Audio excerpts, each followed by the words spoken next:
Hello dear students, welcome to your computer classes.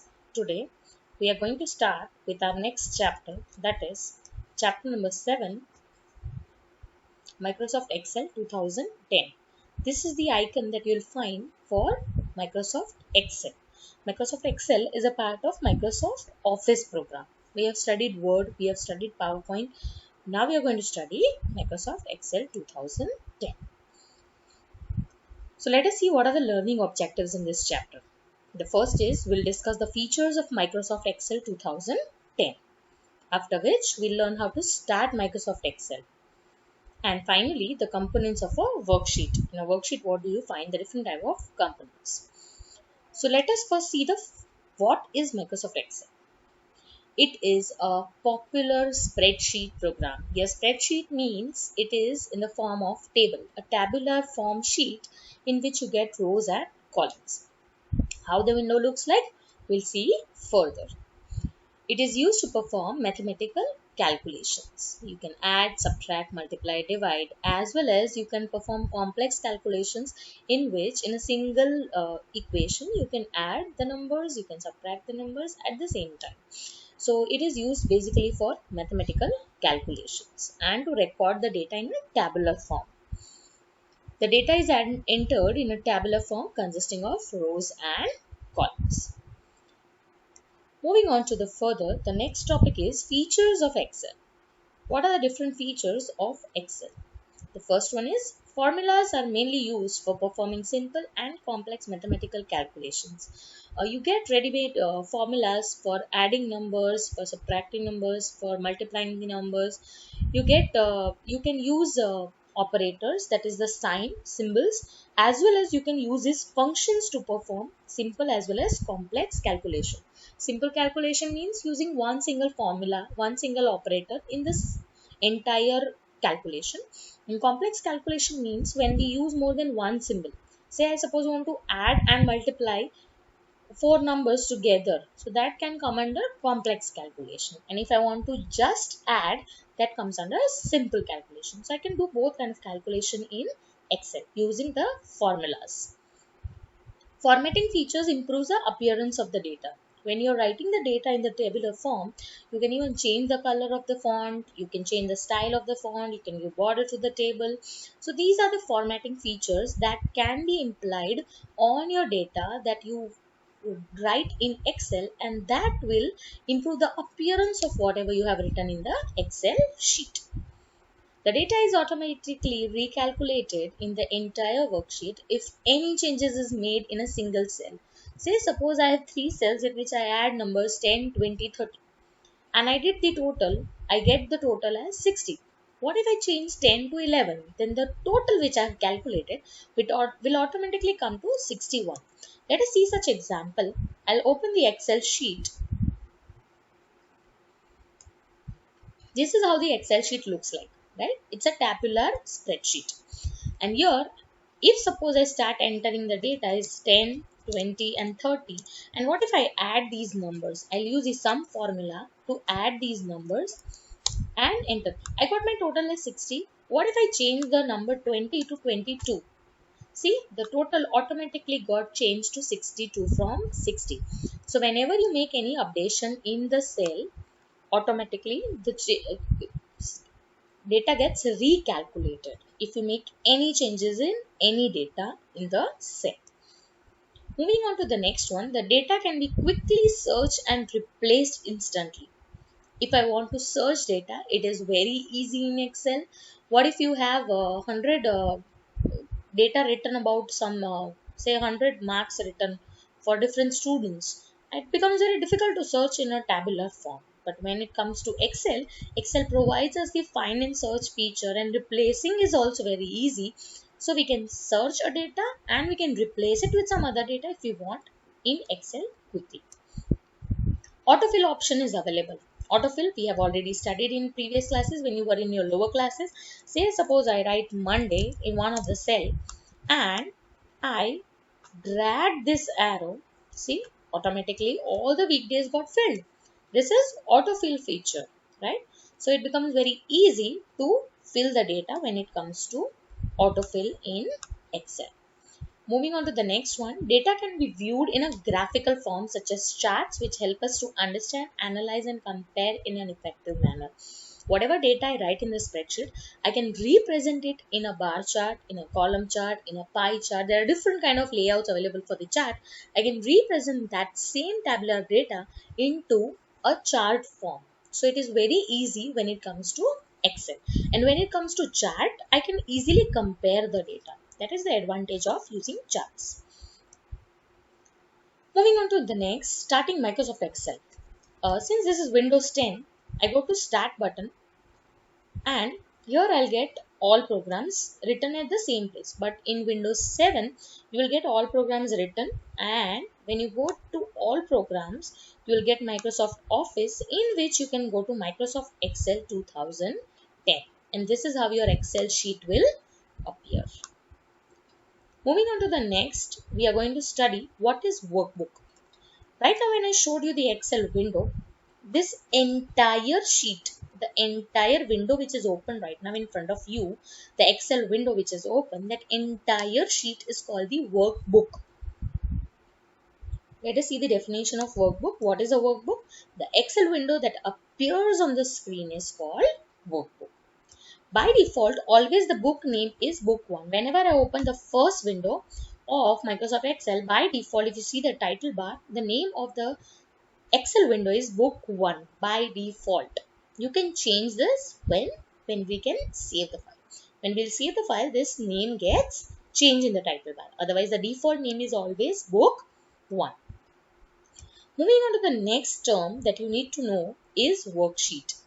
Now, when it comes to this tabular form within the workbook, this entire area which I have highlighted, the tabular area, which is made up of rows and columns. Rows are horizontal and columns are vertical. This 1, 2, 3, 4, 5, 6, this horizontal is called rows, and this A, B, C, D, E, F, G alphabets, those represent columns. So this tabular, entire tabular form within the workbook is called a worksheet. So what is the definition of a worksheet? It is a grid-like area made up of rows and columns where you can enter and work with data. It is that area where you type your data, where you change the appearance of the data, where you calculate your data.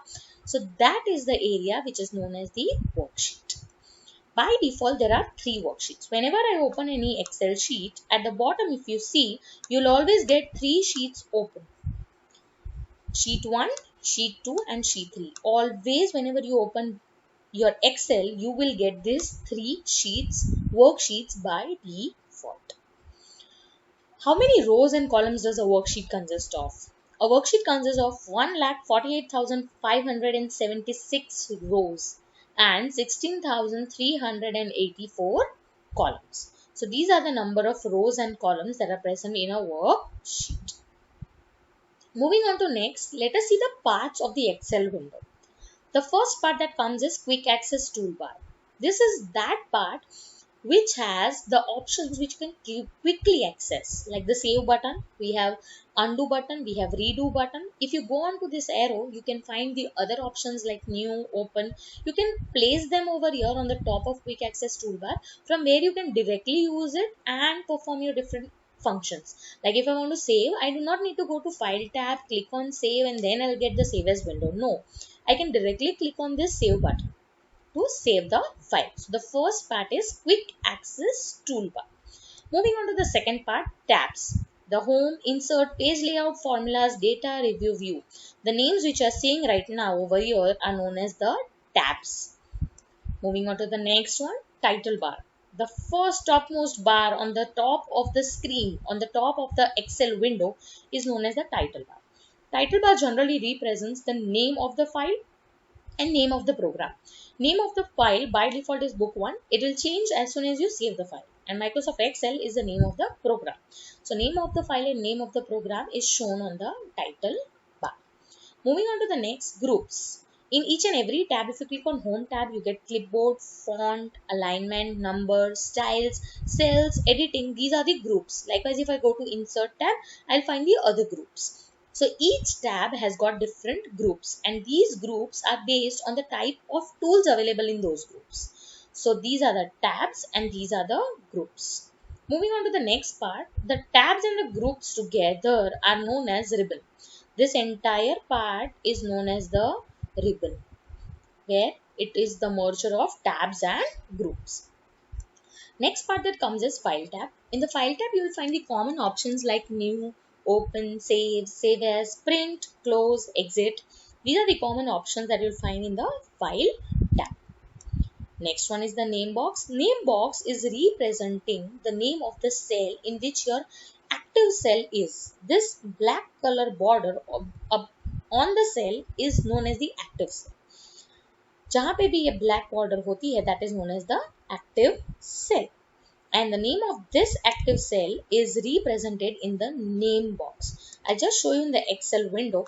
When I go to the Excel window and I click on the active cell, see right now it's showing the combination happens with the column name and the row name. The column name is A and the row name is 1. My cursor is right now over there. What if I change it over here? Then the name of the cell changes to H7. H is the column and 7 is the row. So H7 is the name that is being displayed in the name box, where my active cell is, where this black border is representing, that represents the active cell and उसका नाम हमें दिखता है in the name box. Moving on to the next part that we have is the formula bar. Formula bar is this area next to the name box. It is used to edit the contents that you write in a cell.